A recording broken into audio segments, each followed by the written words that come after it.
Well, it's the morning of chicken processing.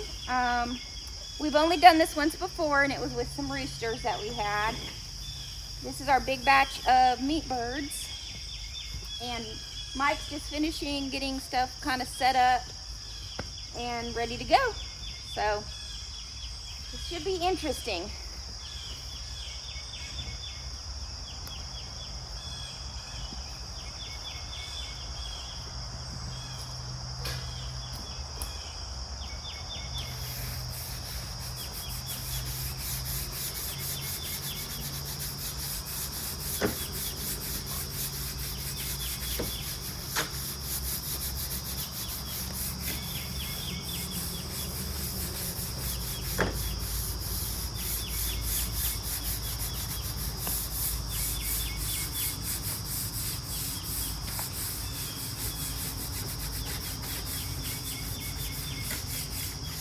So I get these plastic tablecloths at the end of seasons at Aldi's, and I get them for like $1.99, I think.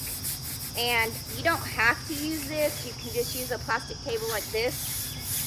You should never be actually cutting into it anyway. So I like to do this. That way, when we're done, we can just wrap it up, throw it away, and then kind of wash the table back down and you know, of course, sanitize it just in case.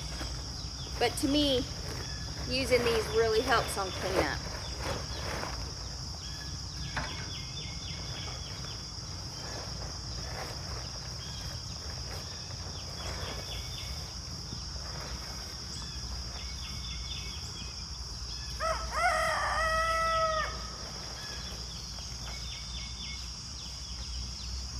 Pretty fall colors. Actually, I think this was from summer. Well, could be Summer batch.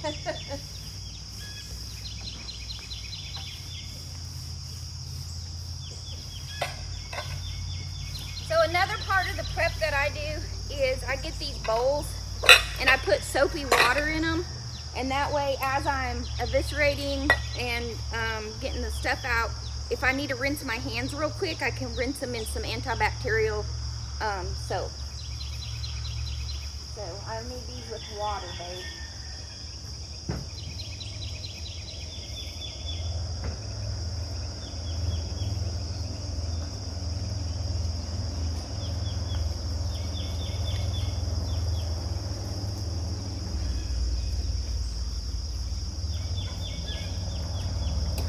Another thing I like to keep on hand is just a couple of hand towels. Again, just to kind of wipe my hands if I need to.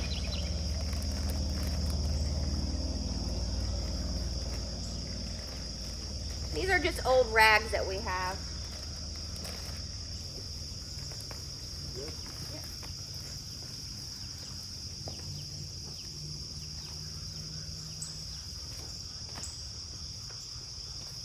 Something new that we're using this year that we didn't the last time we did some is a lung scraper.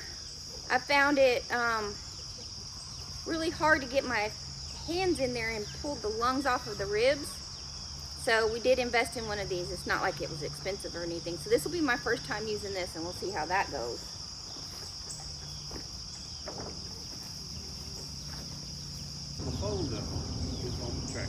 All right, I'm gonna send you over to Mike right quick, and he can tell you about, show you our plucker, because we didn't show that to you on the last video when we were getting set up. So this is our yard bird chicken plucker. Some of the recommendations that they said was to get a Y. That way you can run the water in to the water ring and use a hose to fill up your scalding pot, to fill up anything that you need to fill up as it gets used up. They did talk about this switch that's located on the bottom. You know, being a big 6'3" kind of guy, it's really hard getting to that switch. So I'm just using the GFCI to turn it on and turn it off. Makes sense. You know, it's right there. I could set it here. Yeah. Yeah. Now, last year, or whenever we did our roosters, I don't even know. It could have been last year. Who knows? Yeah. We used a drill plucker. The Plucker 3000. Yeah. And that, you know, it worked. Now you yeah, gotta say it worked. It did. It worked, but it wasn't. So yeah, long. it wasn't. Yeah, it was difficult. You had to hold the bird, had to have it affixed into a position with the button pushed down, and you know, move the bird and all that.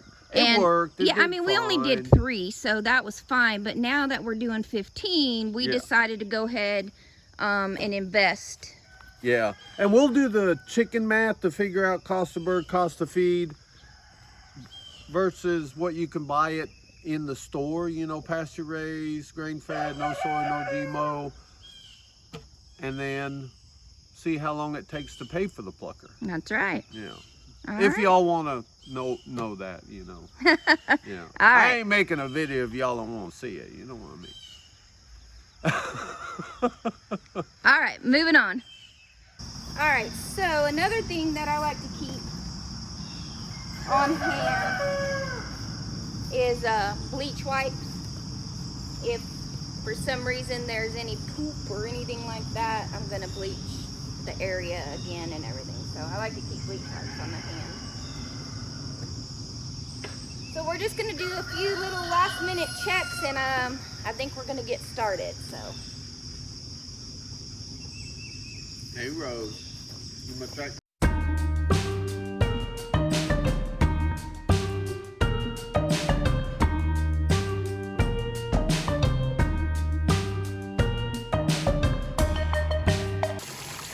So we are definitely loving this plucker.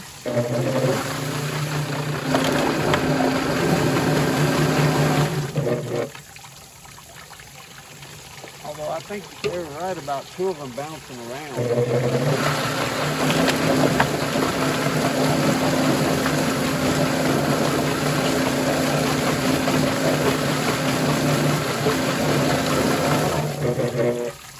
Do not try this at home, folks. Don't stick your hand in a running machine. And he's done. Oh, no, not yet. Almost.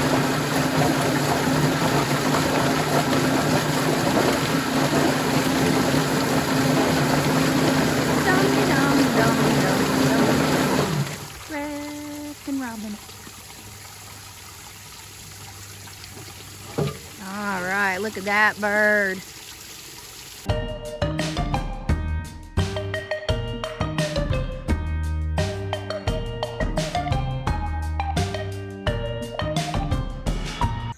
So we got 8 birds done today. We did all the roosters of our meat birds. And I'm just cleaning up this last one, and I'm gonna throw it in the ice bucket with all the others.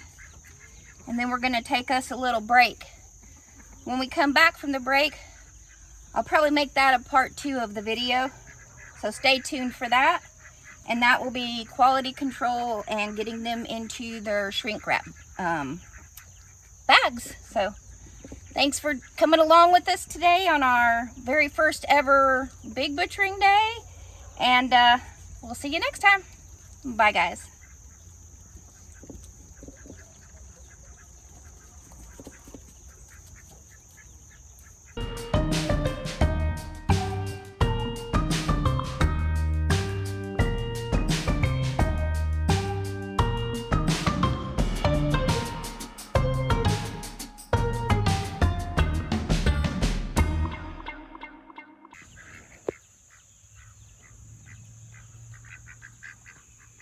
All the animals wondering what the heck is going on.